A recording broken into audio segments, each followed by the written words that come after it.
This is the Lone Creator YouTube. We hope this video helps.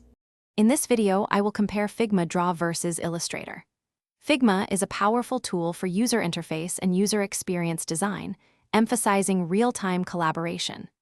Illustrator, on the other hand, is the go-to for creating intricate vector graphics, logos, and print-ready artwork.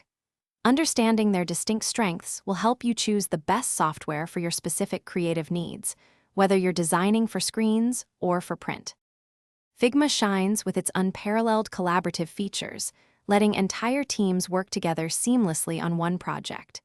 Its robust prototyping tools allow you to build interactive user experiences, complete with transitions and animations, directly within the platform. As a browser-based application, it offers incredible accessibility, requiring no complex installations. This makes it a top choice for modern UI and UX design, especially for digital products and design systems. Illustrator is the undisputed master of vector graphics, offering an extensive toolkit for creating incredibly precise and scalable artwork. From crafting intricate logos and detailed illustrations to preparing high-resolution graphics for print, its capabilities are unmatched. You gain granular control over every curve, color, and typographic element. Furthermore, its deep integration within the Adobe Creative Cloud ecosystem allows for smooth transitions between applications, enhancing your overall creative workflow significantly.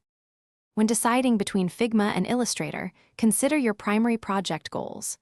If you're focused on collaborative UI/UX design for digital products, Figma is likely your best bet.